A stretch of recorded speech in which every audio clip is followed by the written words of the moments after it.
probably wouldn't be here today. So 20 or so years ago, when Sarah Peck was here as a Sea Grant Extension agent, I was a Sea Grant Extension agent based over in Hilo. She was based in Kona, I was based in Hilo. And so she had me, and I was focusing on non-point source pollution in the Hilo Bay watershed.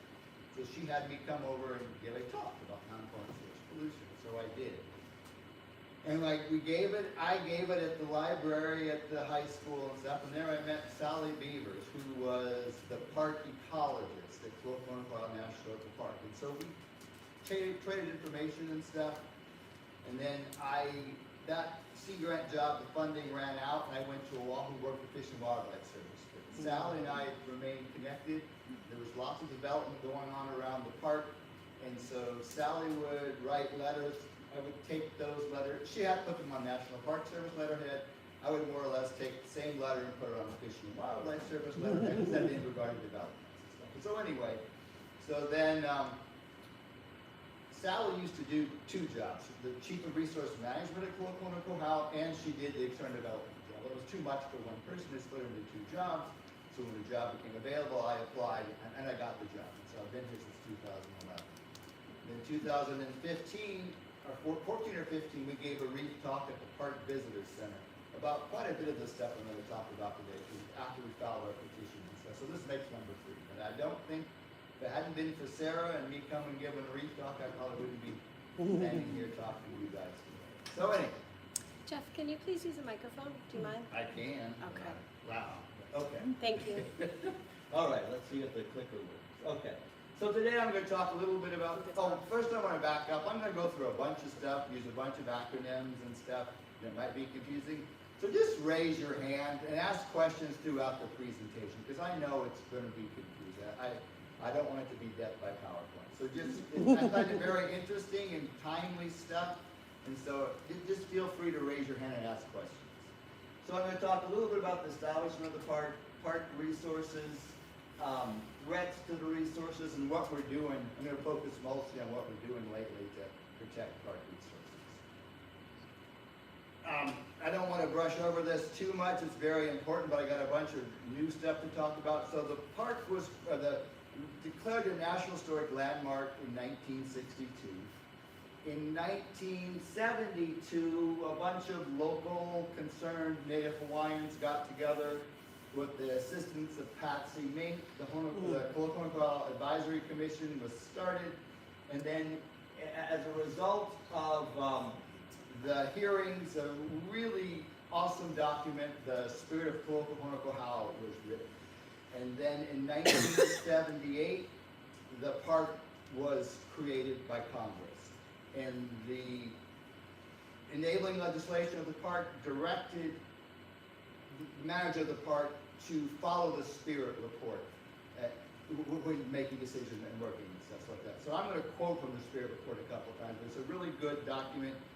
And the park brochure, it starts out with it near the top. So and I'll read a quote from it later. But if you open it up right here, it starts with a quote from the Spirit report. So, and I'll read salient parts in a minute. But anyway, so it was a really big thing that they had this Spirit report and created the park.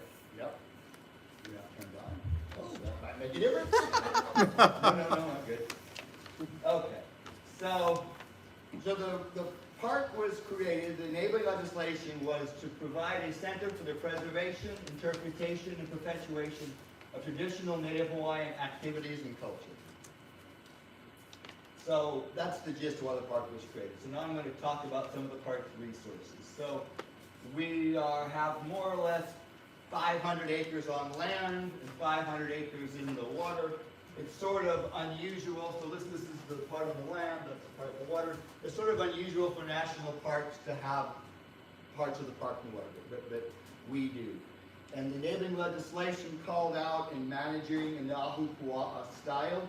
So the park also covers 4 Ahupua'a.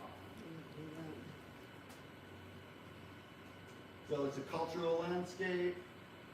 And so we have, you probably all know this, 2 fish ponds, a fish trap, a heiau, house sites, raised planters, petroglyphs, burial sites.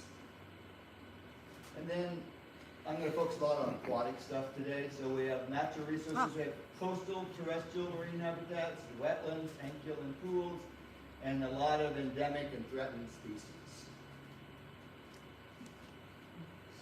So the ankyl pools are home to Ophiulia and the orange-black damselfly. We have intertidal zones and things. And you guys, this is a reef talk, so as you know, we have marine waters, and coral reefs are also dependent, at least in West Hawaii, on cool, fresh water to maintain them, especially when they're under heat stress and coral bleaching. So we have fish ponds. We have Kaloko fish pond at the top there, and Imakapa on the bottom. And these fish ponds are home to two very endangered water birds, the Hawaiian stilt and the Hawaiian coot. Fresh water is important to them, and we'll get to that in a minute. And so, the big natural resource I want to focus on tonight is fresh water. So this is an infrared image of the park, and the warmer, redder colors are warmer water, warm water, and then the darker purple are cool water. So you can see in the back of Honokohau Harbor and the fish pond and along the coast, there's more cool colors and more cool water flowing in. So it's cool and it's fresh. That's a key element that allowed these native Hawaiians to establish and survive and thrive in this harsh landscape of here at coastal West Hawaii, is the flowing fresh groundwater. So now I'm going to jump to threats to park resources. This map is a little old, but when the park was created in the gray is urban area, the green is conservation, and the reddish brownish is agriculture. So when the park was created in 1978, it was mostly agriculture and conservation around the park. But if you jump ahead to today, even though that says 2012, that's still the same. Lots and lots of gray or urban around the park. And this area up here that's green and orangish, brownish, but outlined in yellow, that's where they have proposed to put Kaloko-Honokohau to development with 5,000 homes, 3 schools, and a hospital. Ooh. Wow. I mean, it's been in planning stages for a while, but it's concerning. So the park was created in 1978 with its park enabling legislation, but the Organic Act of 1916 is what established the National Park Service. And part of the mandate in the Organic Act is to conserve the scenery and the natural and historic objects and the wildlife therein, and to provide for the enjoyment of the same in such a manner and by such means as will leave them unimpaired for the enjoyment of future generations. And so that's what we're working to do, is to keep these resources unimpaired for the enjoyment of future generations. And so that means protecting the land and the water within Kaloko-Honokohau National Historical Park. Again, I just want to stress what we're really going to focus on tonight is flowing fresh water and stuff, how key it is to have cool, flowing fresh water. And so we have a lot of water-dependent resources in the park. This is just the Children's Cultural Festival in the park. Every November, we have a Children's Cultural Festival where 3rd and 4th graders from West Hawaii come and spend the day in the park with different booths showing different Hawaiian cultural things. Okay, so now we're going to get to the meat of the topic. So for fresh water in West Hawaii, we all get water out of our tap, but we don't think about where it comes from too much and stuff like that. And prior to the late 70s or 80s, there weren't any wells in West Hawaii, so they relied on catchment and stuff like that. And not much development down low. It was up higher where you got more rain. So in 1978 or 80 or so, they drilled what they call the Kahaluu shaft. And that is a well. As you go down Cam 3 towards the Keauhou Shopping Center, maybe a third of the way down, on the Mauka side, there's a well there. So anyway, they drilled this well and thought they were going to get into this, endless supplies of fresh water. Well, they pumped the well for a while and it started getting salty, saltwater intrusion. And so the red line is the EPA maximum of how much salt should be in drinking water. It's been a while, but sometimes we'll get a notice if you have high blood pressure and you live in certain communities in West Hawaii, don't drink the water. So anyway, it is possible to deplete freshwater resources. This is just a work day at the park, but we want to make sure our species can survive and thrive in the park. And so this is Kaloko Fish Pond, and Kaloko Fish Pond is nursery habitat for a juvenile striped mullet, or ama, and their numbers are declining due to loss of nursery habitat. And they have an optimal salinity range, just like humans do for drinking water, they do as well. So the optimal salinity range is 5 to 25 parts per thousand.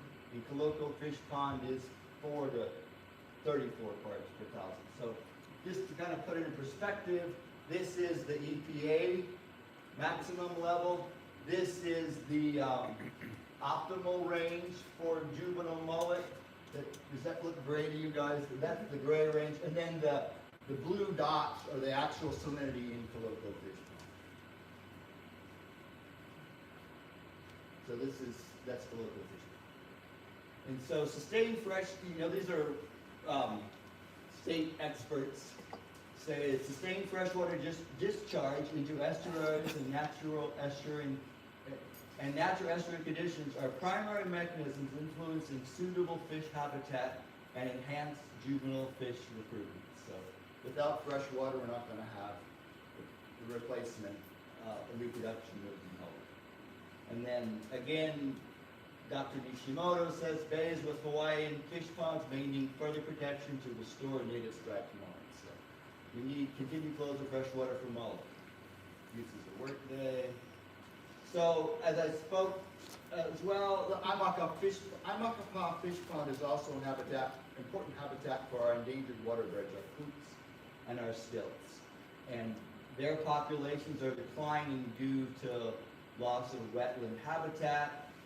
There's only, for the recovery of these species, there's 2 core habitats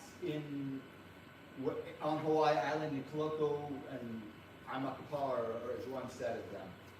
And so the reason there's a threshold, an upper threshold for water birds in fresh water is the adults can forage in very salty water. When they need fresh water, they can fly over somewhere to get a drink of fresh water. But the young can't fly, so we can't have reproduction of water birds in the park without ready access for the young to get fresh water to drink. So again, just like the EPA thing for people, here's the EPA thing for people.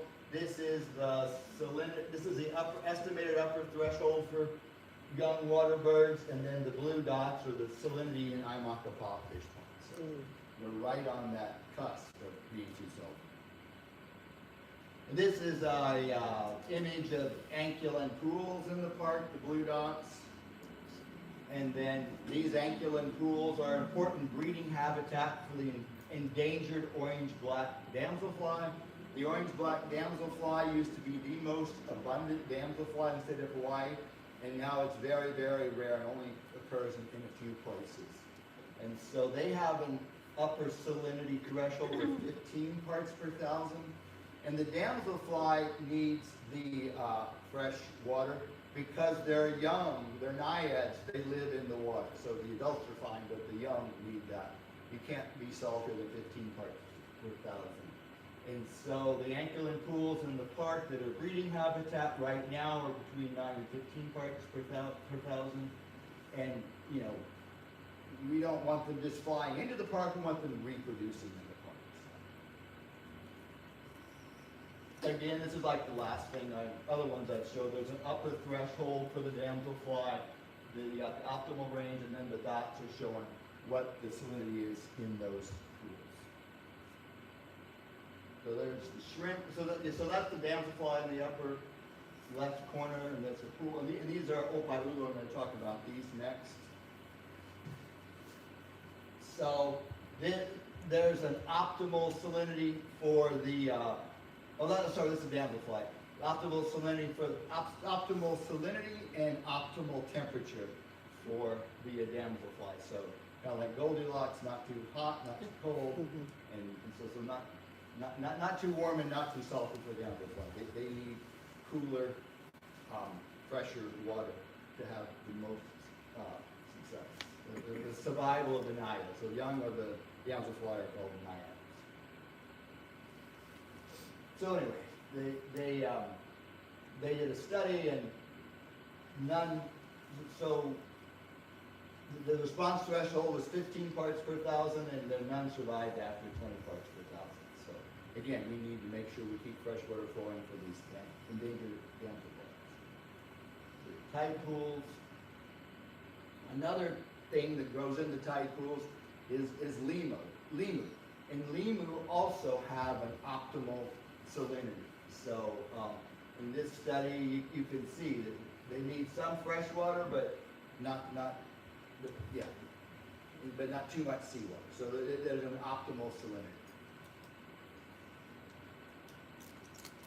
So concerned that too much groundwater withdrawal there will lead to less important limu. Okay, so I think I've convinced you that fresh water is important for the park. So this is the average reported pumping in the Kaloko aquifer. It's a little bit old, but it's more or less the same. You can see from 1980 moving up at a pretty steep line in the increase in pumping. So pumping is increasing and rainfall is decreasing. Okay, so pumping is going up, rainfall is going down, and sea level is rising. None of those are good things. So anyway, so we're concerned. And it's a little bit old, but it's more or less the same pattern. This is showing the increase in drowning on the whole island, but focusing on West Hawaii, I think the red area where we are is a 7.5 to 4% decrease in precipitation from 1920 to 2007. I think there's even more recent studies that show even dire predictions and stuff like that, but it's the same general trend. We're getting warmer and drier in West Hawaii. All right, so now I've talked about fresh water. Now I'm going to talk a little bit about non-point source pollution. You guys probably know some of this, but you may not know all of it. But especially here in West Hawaii, we don't have any soil. Places that have soil would have clay particles and organic matter, and they would bind on the pollution. We don't have that in West Hawaii. It's pretty much lava. So if it falls on the ground, it's going to flow through the lava down into the park or any coastal area. So one of the things is that we're concerned about is people fertilizing their lawns and stuff like that. So that's one source of non-point source pollution. Another thing is household chemicals and stuff. Again, they get dumped wherever they would make their way. Rain falls up on the mountain, it goes down to groundwater and it flows out in the park. This is an example of right by the harbor. So I'm not making this up. Automotive fluids and stuff like that are bad for aquatic species. That's a parking lot over in Hilo, the water going down the dry well. Across the parking lot down the dry well. Then we have the whole wastewater issue, you can imagine. And then there's issues with pharmaceuticals and personal care products.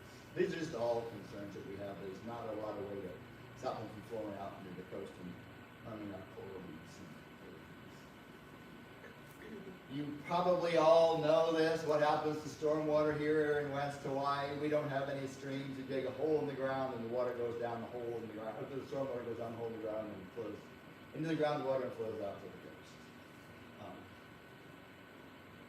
This is a picture of all of the dry wells in West Hawaii. The park is over here and there's all those brown dots are individual dry wells that I just showed. So this is focusing on the park itself. The park is outlined in green. The black dots are for stormwater. The yellow squares with the dot are sewage and industrial areas for wastewater. And so, and then Kaloko-Honokohau has a desalinization plant. So yeah, we have a lot of concern all around the park.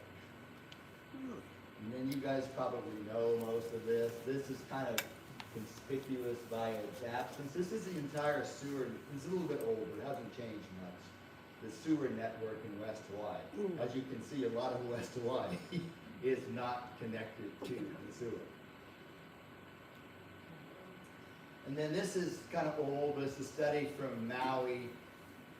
In Maui, they would partially treat their wastewater, put it down an injection well. Then they were noticing that coral reefs were being overgrown by algae and stuff. They did a lot of studies and they found that, yes, indeed, it's that partially treated wastewater going out, fertilizing the waters and allowing algae to overgrow Maui corals. So we don't want to repeat that here.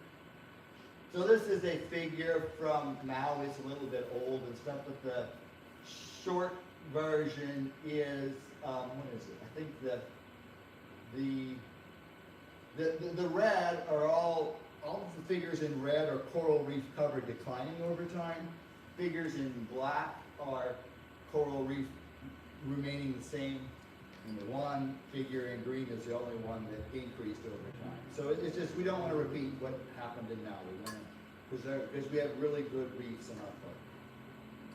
So this is an example. You guys don't know this. This is coral reef got overgrown by algae. All right, so I'll bring it home to us right here in West Hawaii. All of the threats that we face, or some of the threats. So these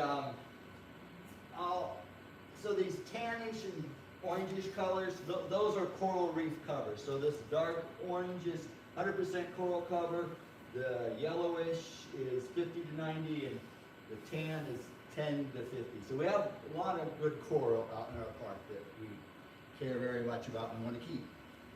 And this is just some of the threats that are facing the park. So Steve knows this or whatever, but all of you may know this, you may not. What happens to the wastewater that actually goes to the wastewater treatment plant in West Hawaii? They treat it over here, then they pump it across the highway, and it goes down the magic hole in the ground and then flows back out into the harbor. I mean, that's an oversimplification, but that's one of the things we have. So that's the wastewater disposal. So the red dots are pumping wells. Got a little bit cut off up there. A lot of those are up at Kaloko-Honokohau and stuff. The orange are dry wells, and then the yellow is injection wells, and then these pinkish dots are all individual wastewater treatment systems. You can just see all of it is a gazillion individual wastewater treatment systems. What's a dry well? A dry well is where the storm water goes after it comes off the parking lot. So when they Yes. when they first put the wastewater treatment plant in, they were supposed to put a golf course in and Correct. use that water to Correct. then get further treatment on Correct. the grass. Correct. It's only temporary. Since 1994. Yeah, I know. So has anybody ever brought that up, or is it? Yeah, it's a hot topic, and Steve can address that more. But the gist is, the U.S. Supreme Court confirmed that so they partially treat the wastewater, they pump it across the highway, it goes down the magic hole in the ground. So you remember the figures I showed you of the infrared of the water. So we're basically all sitting on top of an underground river, okay? The fresh water is flowing out.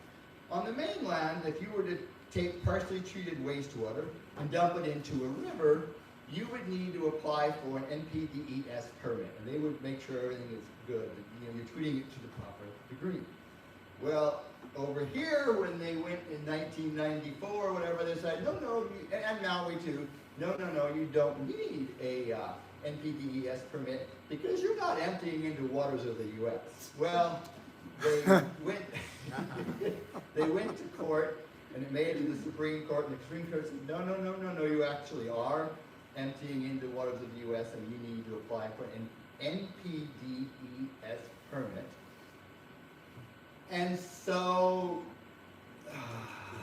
they were taken to court by Kaloko-Honokohau. Hui Malama Honokohau took the County of Hawaii and the West Hawaii wastewater treatment plant to court. And so there is a consent decree now, I believe, to treat it to R1. And a lot of people hope, and I think I do too, that it would be used to irrigate the West Hawaii Park that they want to put in where the golf course was supposed to be. That's my understanding. Am I more or less right, Steve? Well,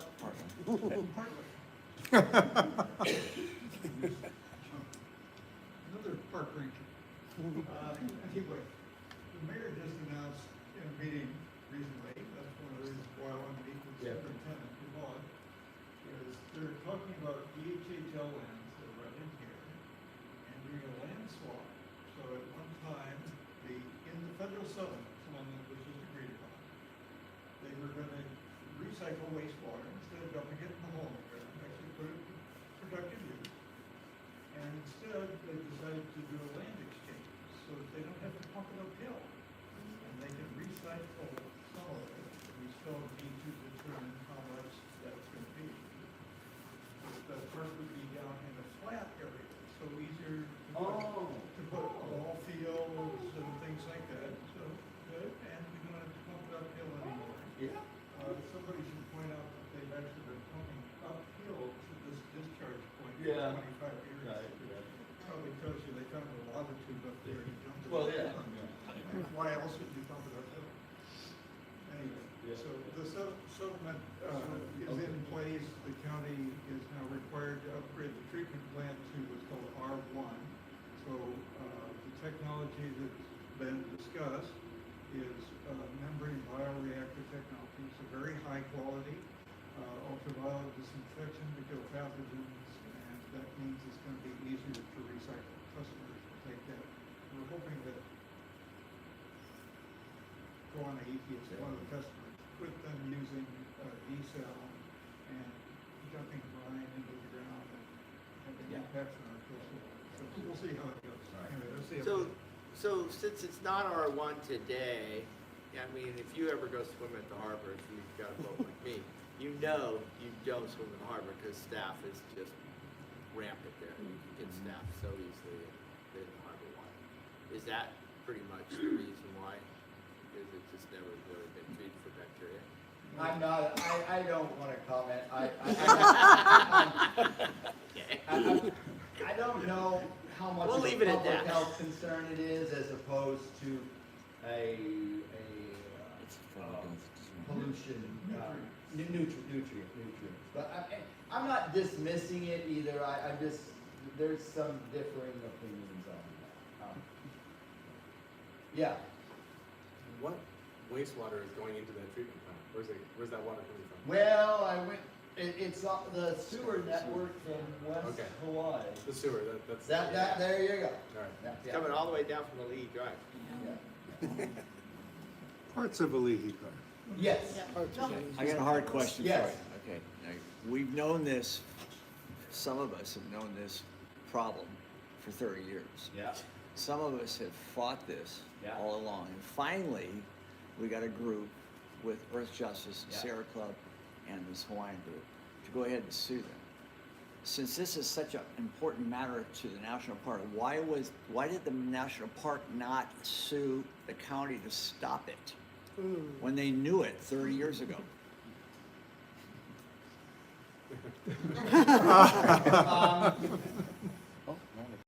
We didn't know it 30 years ago. I don't You want knew to it 10 years ago.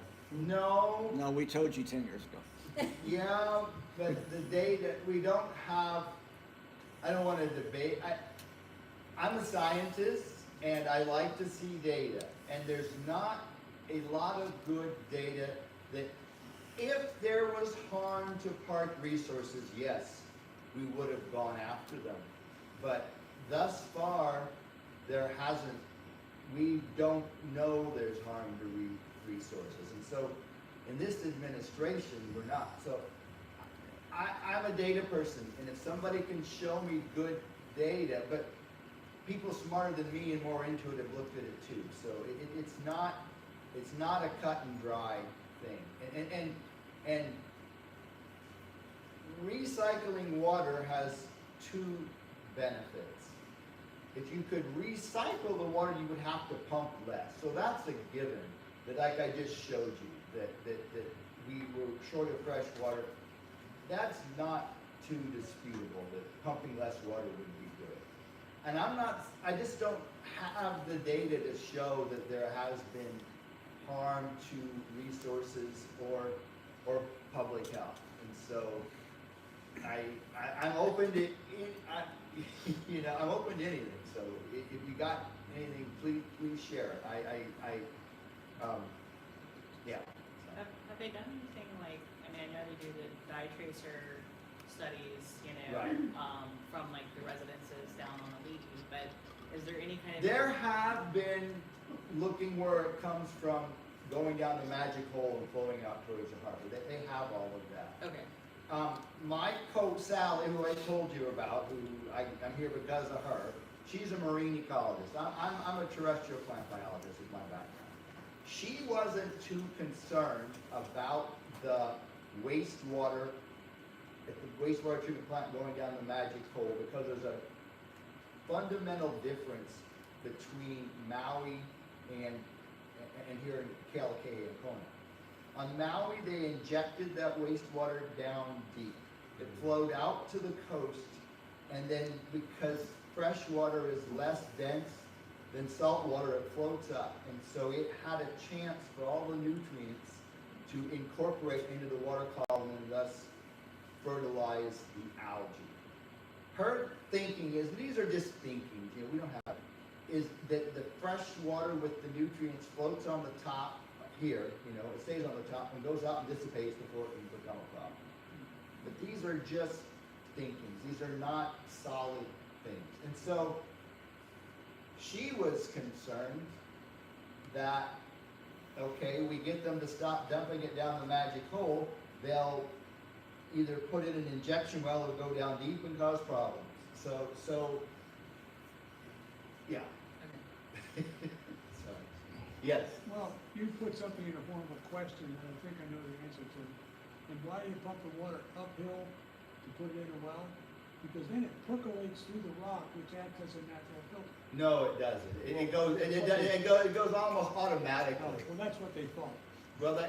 And I imagine also too that if you went a certain distance from the ocean or whatever, you weren't entering it into waters of the U.S. Depends on what kind of rock you have. Right, but this salt is not going to remove any pollution. No, that's what I'm saying. Isn't a problem with wastewater is mostly the phosphate? There's nitrogen and Yeah, phosphorus. yeah, but mostly the phosphate. I don't know balance of exactly phosphate which one. is really Different what- places are different. In some places are phosphorus limited, and some places are nitrogen limited. Okay. So, yeah. Because it seems like you have to use that water on some kind of terrestrial plant Well, to be able to take up the nutrients. It would get to that. If you had a park, you would have plants taking it up, and you would have soil Yeah. that would bind it and stuff. So then you would get the filtering if you had a park and stuff like that. But as it is now, it's just going down the salt. Okay. Here we go. Okay, so one of the things we've been doing is when new developments come along, they put out environmental impact statements or environmental assessments and things like that, or they're asked to apply for permits, so we comment on those. So that's what we do for non-point source pollution and stuff. But I'm going to jump ahead to freshwater now. And so this is the park is the pinkish purplish. The park is in green, and for Ahupua'a, the park is in are in pinkish. And you can see there are, the red dots are pumping wells. Just to the north of the park is Honiki, where they desalinate brackish water to get to the golf course. And then just up the hill from the park, there are a whole bunch of pumping wells. And this is just a close-up of how many millions of gallons a day is pumped out before it would reach down to the park. Now this next figure is going to be really confusing, but I'm going to try to explain it to you. So they put the first pumping wells in the late 90s. So it, across the bottom is the year, and then going up the y-axis, going up the side is the pumping rate per day. And so the Honokohau well is in tan-inch, brown-inch, whatever. It went in 91, you can see it starting to pump. Then the Hualalai deep well is in blue, went in 93. And Kaloko-Honokohau put in their wells in 2008. And then the Palani well, 2011, and that's in yellow. So you can just see pumping going up through time. Okay, the blue line up at the top there, USGS scientists, Dell and Oki did a model, and they decided that when the park was created in 1978, there was 6.5 million gallons a day flowing out through the park.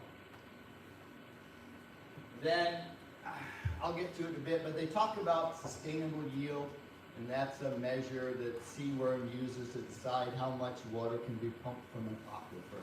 And the sustainable yield is basically 44% of the recharge. So this is the estimated 44% of the recharge or sustainable yield. So you can see that we're already pumping in the 4 Ahupua'a above the sustainable yield. And then if you look at the red line, that is the permitted, that's how much those wells are permitted to pump.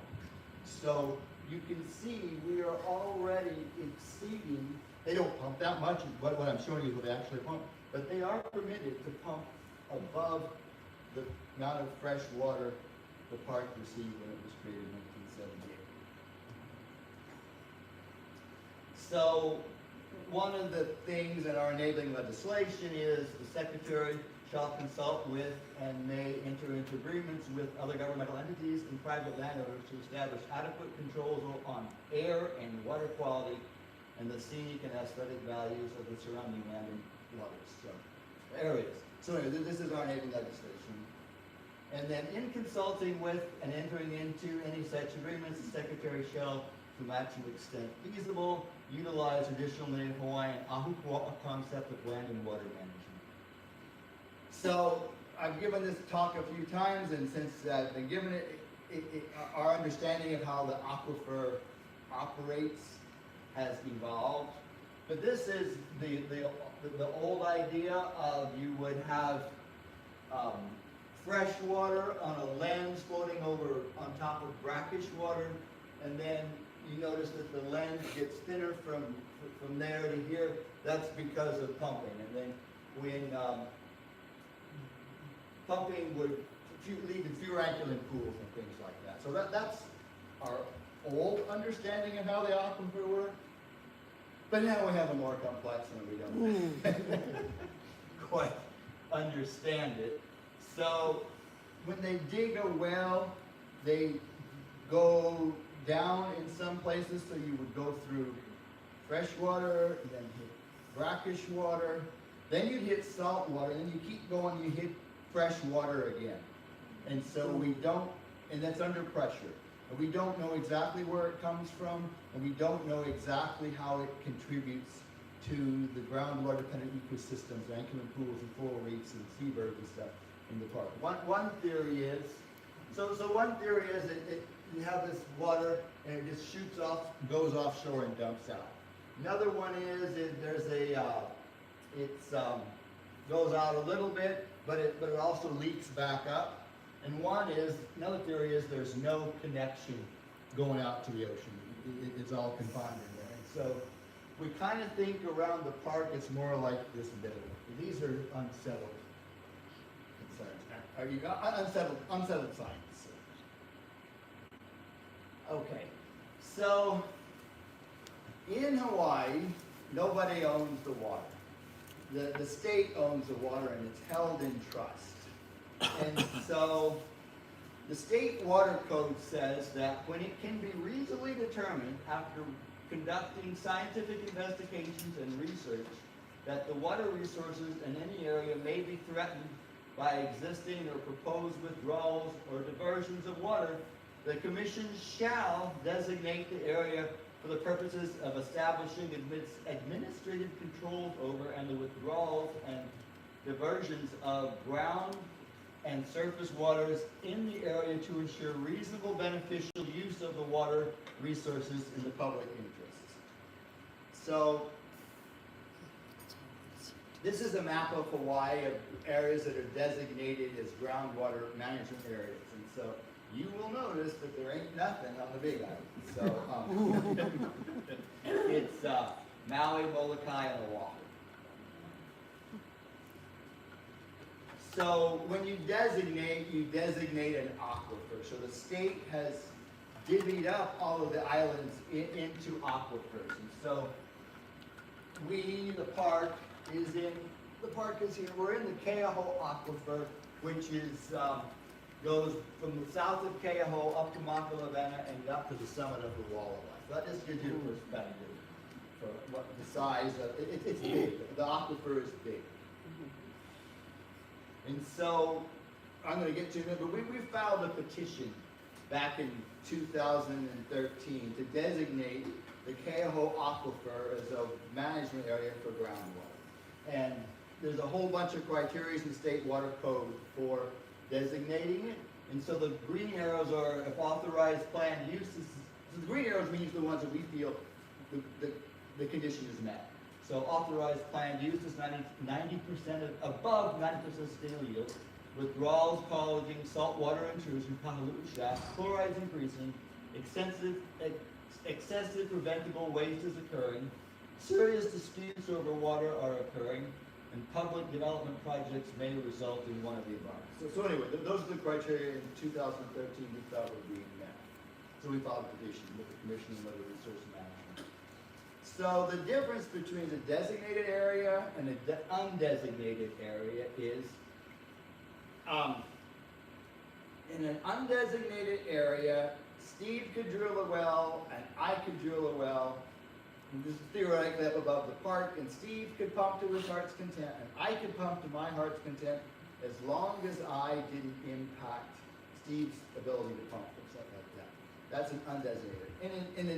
And that doesn't take into account the needs of the resources in the park. So in a designated area, undesignated area, you go to the Commission on Water Resource Management, you get a well construction permit and a pump installation permit. If you go to a designated area, same thing, you get a well construction permit, a pump installation permit, and then you need to get a water use permit.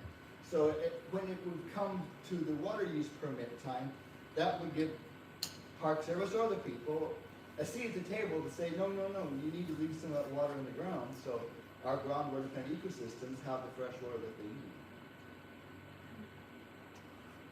Okay, so that's my time. So anyway, from 2013, the Park Service met with stakeholders and discussed our concerns and ways to fix them. So on September 13, 2013, we filed our petition to be a groundwater management area. On October 2014, they extended the 60-day review period until December of 2015. 2015, December, they asked us to produce reports about what traditional and customary practices happen in the park, and then how much groundwater do you need for your groundwater kind of ecosystems. And we shared those reports. And so, and as you saw, there was concern that people were concerned it was federal overreach because we asked that the entire aquifer be designated, which goes from Makalavena to Keaho, some of the Walla. So, okay, well, we don't need the whole aquifer. Let's just do the 4 ahu pua'a that the park sits in. Well, Yeah, we did the report, we gave a little presentation, stuff like that. And then later on, the commission said, no, you can't do a smaller thing. They denied that. Then, yeah, okay. So on February 14, 2017, the commission denied our petition. But they did say all new wells will be referred to Aha-Moku Council and the state of Hawaii DHHL for review for traditional customary practice. So they are going for a review, so that's good. And then the staff were further investigating, and this is all language from the denial, that it further investigate the science of coastal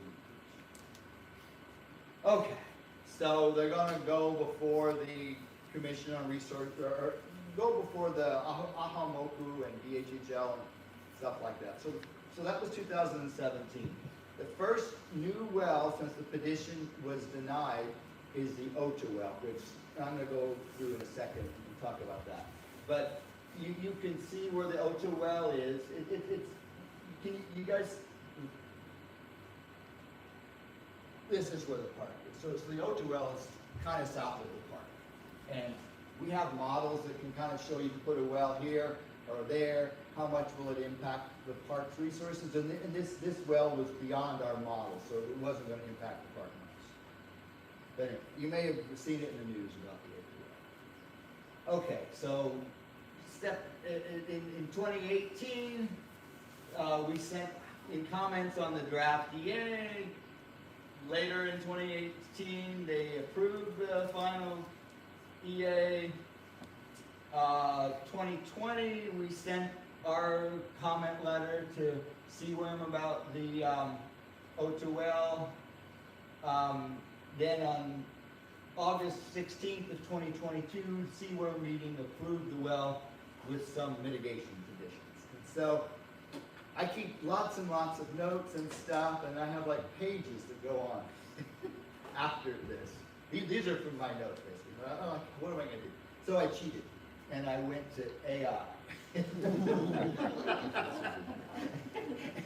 So as of September 2025, the Ota well in North Kona remains unapproved for construction, with its status still pending before the Commission on Water Resource Management.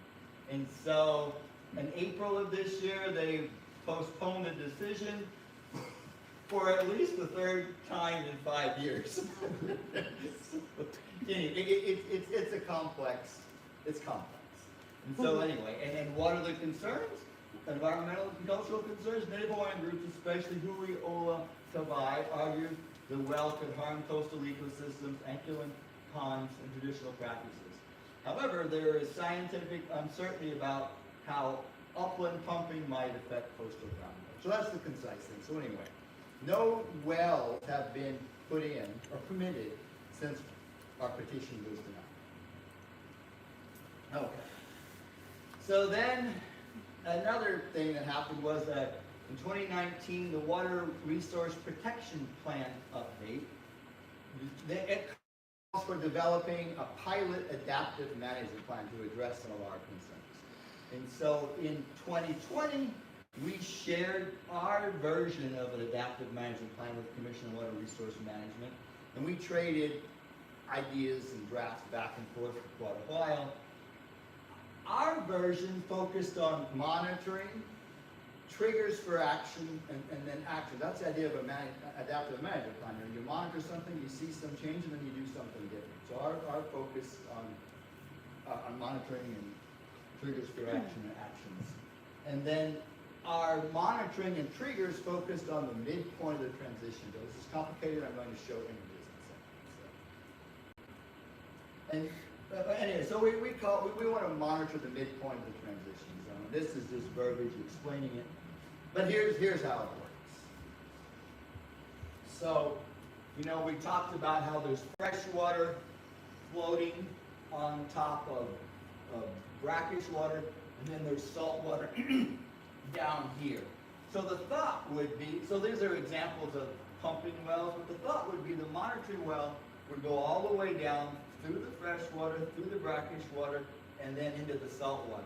And then you would monitor if through pumping fresh water, the transition zone would move up. And so it's a real objective measure of change of this brackish mixing zone moving up.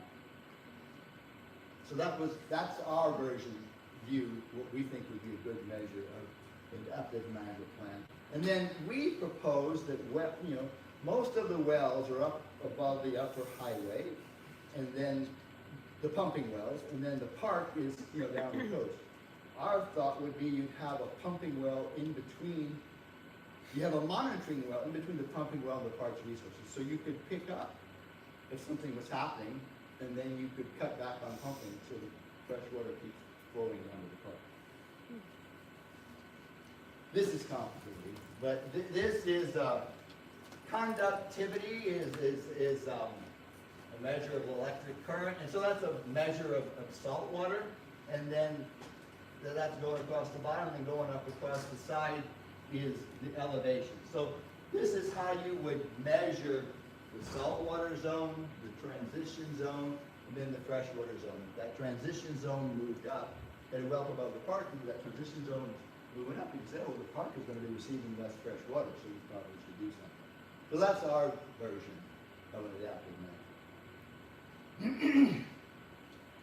And then, fast forward to this legislative session, they passed some bills to have fund monitoring, and then they also passed the funding to put in monitoring wells. So that's good news. We're pleased about that there's actually going to be some monitoring and well, not just ideas, but there's actually funding to do it.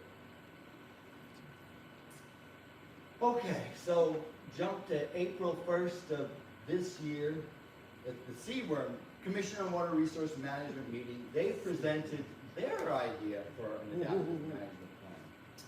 And their idea of an adaptive management plan consists of 4 expert groups. One is Native Hawaiian and Ohana Traditional Customary Practices, or HILO. One is a group of hydrology experts. One is a group of indicator species experts, and another one is a group of contaminants and pollution experts. Let me go back. So I told you about the Ota well and stuff like that. So on the agenda, they were going to vote on approving the Ota well and the adaptive, or they were going to present about the adaptive management plan and then vote on the Ota well. Well, they took the Ota well off the agenda at the 11th hour for reasons I don't fully understand. But anyway, but they did just describe their plans for adaptive management, which is much different than the adaptive management plan of the Park Service. So, jump to July 15, they gave more details about the adaptive management plan. There was lots of public testimony, including by some people in this room. And then at the August 19, more details about the adaptive management plan. Again, considerable public testimony. And then one of the commissioners suggested, we need to actually look into the designation process again. And there was discussion of doing the designation process, well, the designation process and the adaptive management plan at the same time, because even if designated, the adaptive management plan could be good. So at the August meeting, they recommended that they come back to the September meeting, which was Tuesday, that they would present, looking at, could they do adaptive management plan, do the designation process concurrently, and what kind of requirements are tied to the funding they receive for the monitoring. So they were supposed to report back on all that this last Tuesday. So the meeting on Tuesday, they reported back that they are finishing up their expert group summaries, and once they are finished, they're going to pause for a while. And then. And that's not necessarily a bad thing. I'm not too. They had some federal funding that was gonna expire in November. This is a really complex thing. To think that you could get it all hashed out by November, it wasn't realistic. So I'm not too worried. They have, I think it's until February of 27 to spend the federal money on the debt. So I'm not too worried about the pause. I'm okay with that. And then the chair realizes they're in a pickle, kind of. She acknowledged adaptive management plan is still on the table, as is potential groundwater management area designation and a contested case here. The O2L I told you about, both sides have considered doing a contested case, so. It's not simple. All right, so I want to wrap up by so on you guys' flyer here, there's yeah, this one? Yeah, sorry. On this side here, you can read along, or I'll read it to you, it doesn't matter. This is verbiage from the Spirit Report that they wrote back in 1974. And this really salient point, I think, today is water is a dynamic thread that ties the environment together. The land, the sea, the sky act as carriers for this valuable resource and make possible human settlement. Hawaiians, perceiving the necessity of water on this isolated islands, oriented their land-sea use patterns to the water cycle. What affected Mauka regions affected Makai. What affected water cycle affected the total environment. This is the way it was and is at Kaloko-Honokohau. So you want to keep things the same way. And this is my contact information. I welcome any questions or thoughts or concerns. The O2L and designation and all, it's been in the news a lot lately. I printed out some articles from Civil Beat on that table in the back, and Civil Beat Environment Hawaii. So if you want to read more about what's going on, pick up that. And then I had some foundation documents. The foundation document is a document all parks put together that kind of put the important things out there. Why was the park created? What are we doing and stuff like that. So it's kind of a synthesis of what we're doing at the park. So anyway, and I also have some of the pumping figures and stuff like that back there. So if you guys have any questions, I'm happy to answer any questions. I haven't killed you. It hasn't been yet by PowerPoint. Yeah. Yes, Sue. So since the park filed for the designation, way back when you do it again now? No, we don't have any plans. Right? But we don't have any plans right now. But other people might. There's we don't know. If I go way back to when the first maps were on there, we showed the park and the land use designations around it. Yeah. And the park, I didn't realize what boundary was the park. It looked like the park was entirely in what was designated as urban. Yes. Hardly anybody lived here back then. But that wasn't their goal. The park got created because they wanted to build a resort down there and stuff. And so I think they got the zoning changed and stuff. Okay, so that was just artificial zoning, it wasn't. No, it was real. I mean, it was really government happening. made. What? Government made. Right. I mean, the land use, those are land use districts. And I think it did go before the land use commission. It was approved. It got held up because they wanted to knock down part of Kaloko Fish Pond wall and then build a sandy beach. And then that triggered Corps of Engineers permit. The Corps of Engineers permit triggered section 106, National Historic Preservation Act. and then, yeah.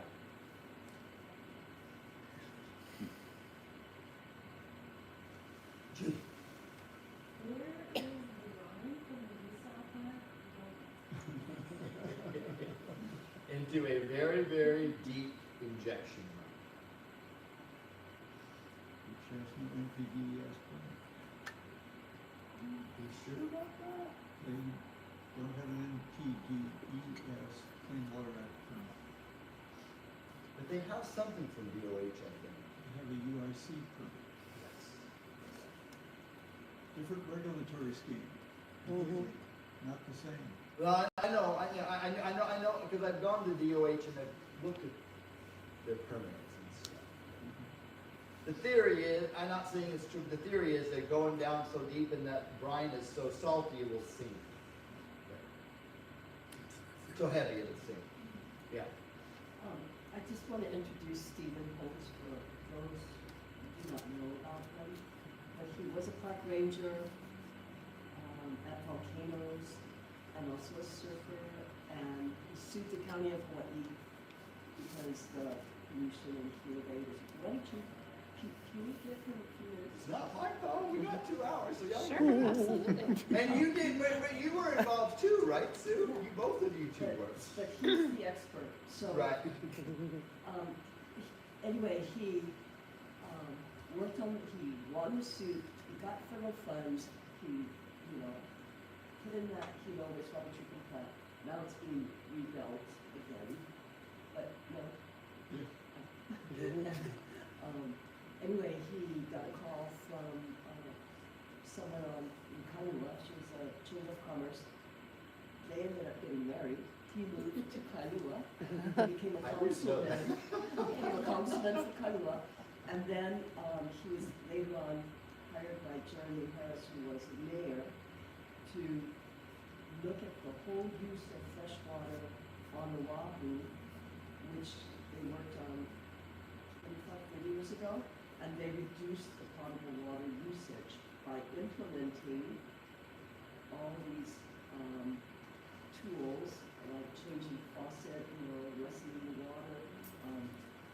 I have a whole report here of what Rick Bennett, a former Department of Environmental Manager, recommended to the county, and the county Department of Water should be doing all of this, but we haven't.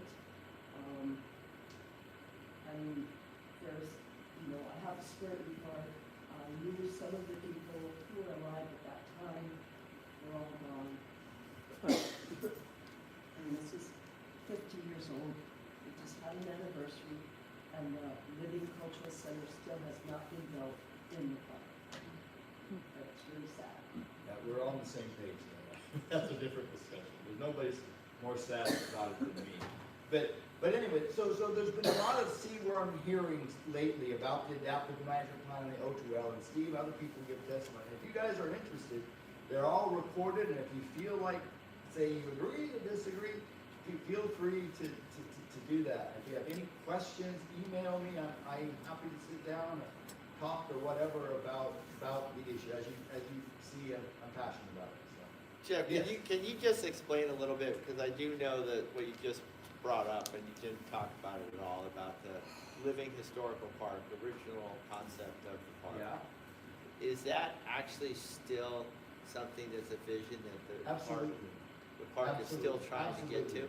And one thing, we don't have the cultural centers. It's a long story, and I'm very, very sad about it. But we do have an active community group, a fish pond, who does all sorts of education in the park. And they're restoring the fish pond, and they're bringing school groups and college kids and community people and this and that. And so in some interpretations, you could say that's a cultural center. It's not exactly what we envisioned, but it is something that's really important going on. And the thing that's holding it back is funding and people, or is it just coordination, or is it vision, people at the top? I don't know.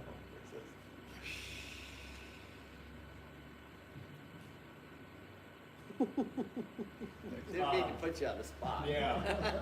I don't. Sure you did.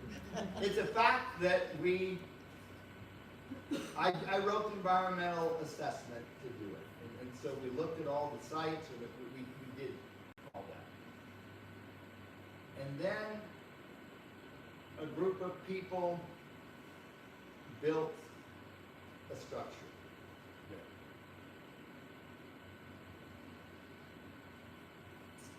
Our engineer would not approve it as being safe. We're a federal agency, we have to have engineers approve all that stuff. He suggested modifications like putting flying buttresses and stuff. They did not like that idea. And they decided they would rather have it torn down than to fix it. No, They did. I can show you email. I have it all done. I don't, yeah, they decided they'd rather have it taken down than to fix that. but you could go online to the. Well, let me finish. It was heartbreaking to me because I'd done the EA and stuff like that. And I thought, oh, so then we went and we thought, okay, we went in, who's the local architect firm on Oahu? I'm spacing out. But they do a lot of traditional Group stuff. 7? No. They used to advertise on NPR. But anyway, we went and we got drawings of traditional structures, you know, a canoe holly, a women's holly, and all that. And we've paid good money for those drawings. So we have engineering proof drawings. So that's great. But where are we going to get the money? And then all of a sudden, it fell from heaven, basically. Trump's first term, Secretary Zinke was looking for projects, and they had money to fund it. Well then, the people did not like the site that we had done the EA for, so we had to turn it back. They didn't. We'd done the EA for the location, people liked it. People at the time did not like the location. So we since started looking at it, and then COVID came, and one of the holdups is finding a site people like. One site, we've got the environmental assessment all done, so we're ready to go. You know, if they like that site, we're good. But it's a matter of finding money. You know, the money's gone. So it's heartbreaking, and nobody wants to see it built more than me. I see. And I'm not giving up. Soon, so. It is a lot of roadblocks. So you could go online and find the whole report, you can read it, but I attended the 50th anniversary of it not happening. And it's so sad. It should happen. Right. I don't know what to do at this point. Well, I'm not giving up. But, I decided today, yeah. I'm forming a group called Friends of Kaloko-Honokohau National Historic Park, and I will get a paper, and whoever wants to get an email from me, I will head up a group. Been working on it for over 30 years, and I went to the Land Use Commission when the park ranger here, Steve Bond, and Jerry Bell, the previous superintendent, told the Land Use Commission all the problems that building the Kaloko Light Industrial Park would create in the park, but they allowed it to happen. You know, the site, the view, the runoff, they're on septic systems. And, you know, and septic systems are better than cesspools, but they're still, Not you much. know, really, you know, and then they built the Honokohau, the new Honokohau Nui subdivision right below Costco on the south side. And Queens Hospital bought a site, and they don't have hookup to a sewer. I think they're gonna get hooked up, though. I can't imagine. Maybe I'm naive, but I think there's plans to put in. I just don't see how they can. I think they're gonna. I mean, the lines are along Queen K. It's just a matter of putting in a lift Anyway, station. we're forming a community group of Friends of the Park, so I will put out a paper, and whoever wants to get emails from us, we'll send it out. Yes. I have a question. You said you had the EPA and all the stuff, but the people didn't like, what people didn't like where it was? We had an environmental assessment done, Right. and we did it, and we got community input, and the Kahuna that wrote the Spirit report all liked the location. I don't want to give out names, I don't want to throw people under the bus, but the group that came to the meetings at that time, what year was that? 18 or, no, 17 or so, they did not like the location. We built the first one that got torn down at the site, and it was also envisioned that it wouldn't just be one structure, it's a complex of structures and stuff, and so, but then it came time and no, they decided, and there were two things too. They wanted to build them, wanted to build it themselves, and so we had real tight timelines and stuff to get it done, so we were gonna have to hire somebody. Did they have valid reasons for rejecting the site? To them it was, you're putting me on the spot. Well, to them they're valid reasons, but they weren't expressed. We got all sorts of community input when we did the EA, and they were all, everybody was in agreement at that time. Then, Well, whether or not they were valid, what were they? they just didn't like the location. It was a little, now, it's all going off of memory. They wanted it maybe closer to the water, and it was on, it was they dredged Kaloko Fish Pond, and they wanted to make a resort there, so it was on dredge material and stuff, but. Kona is notorious that no matter what you propose, there's gonna be a percentage that's gonna fight it. That's probably human nature, I don't know. Well, yeah, but just so the administration, which is mostly Hilo, says that's the way Kona is. Oh, well, the administration, that county had nothing to do with No, this. but that's their understanding. Right. There's just a lot of fringe protesters that live in Kona. Right.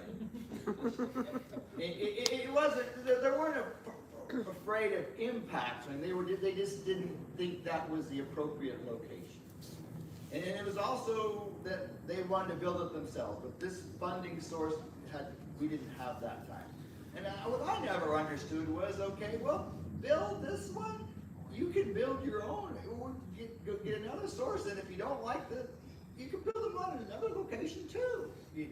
But that's so.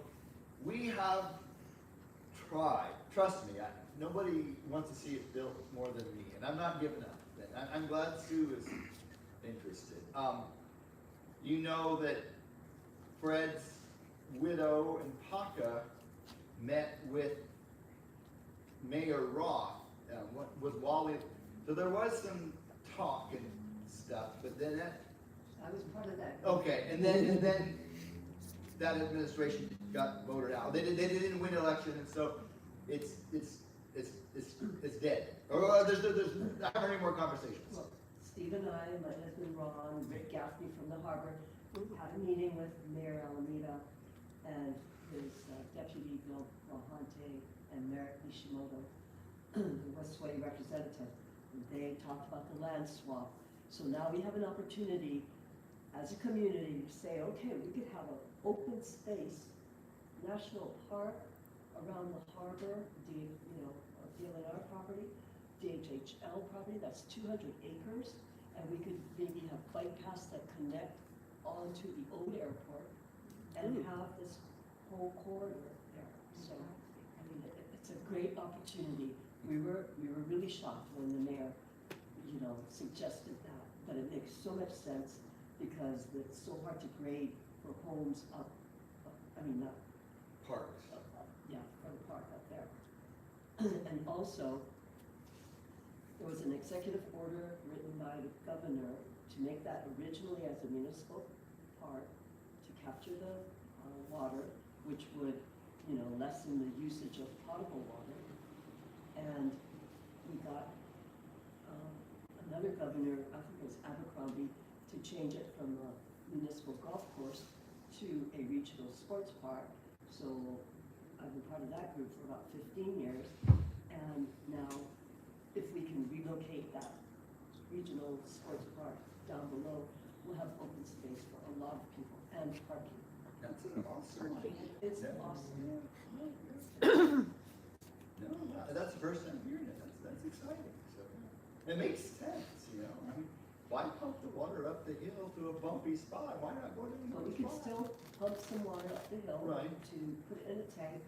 And Oh, my goal is to work with the different landowners, the county, the landfill, and then Kaloko-Honokohau land that's on the south side of it, and do agroforestry, ulu trees, and use that drip irrigation to water all of these plants. And the national park, we plant food crops on their land too, because now you'll have water, and we can make soil and put it there, and your lands can, soak up some of that runoff that's coming. The other thing I'm working on is Kona Ridge to Reef Institute, and I've got my paper here. For 30 years, I've been working on mitigating flood that comes off of North and South Kona. Keopu is right above the Kailua Bay. It gets brown when we have heavy storms. Waiaha is another one. Ulaloa is another one. And it's up and down. Hokulia, when that happened, it flooded Kealakekua Bay, covered this coral. I mean, we have to stop that lava runoff. So along with replanting and studies, we have to get that watershed rebuilt. So I'm working with the former councilman Curtis Tyler. When he was a councilman, he was head of the National Watershed Committee. So I just met him at the mayor's meeting last week, and he and I are teaming up to start this watershed coalition too. Thank you. Thank you. And she invented that. Yeah. So, I have a completely off-the-wall question, okay. and I'm just curious, I know the park has been doing removal of non-native species. How far along are you on that? When will the helicopters stop on Friday? Well, they have stopped because of some compliance stuff. I did have a sheet, I didn't bring it.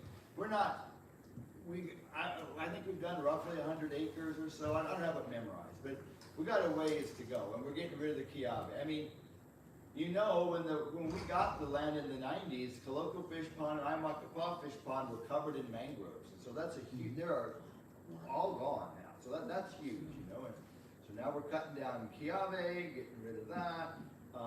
All around Kaloko Fish Pond, they're getting rid of the pickleweed and stuff. Imakapa, they've got tons of Kiawe and other, I'm forgetting the name, non-native grass and pickleweed and stuff. So it's a work in progress. We're making progress, but we got ways to go.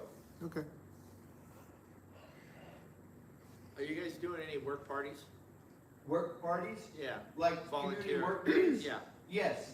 I put some cards in the back there. Take my cards and send me an email, and I will let you know. I think it's the last Saturday every month they do a community work day at Kaloko. There's talk of starting one at Imakapa. I don't have all that stuff memorized, but just take a card and email. I'll be happy to let you know the dates and times and stuff.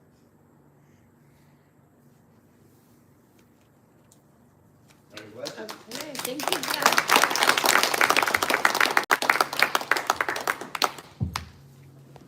Good. Steve, I think I know you from other meetings, COVID days, yeah. You're a geologist, right? Yeah. Yeah, that's the guy I remember. Okay. And that was the first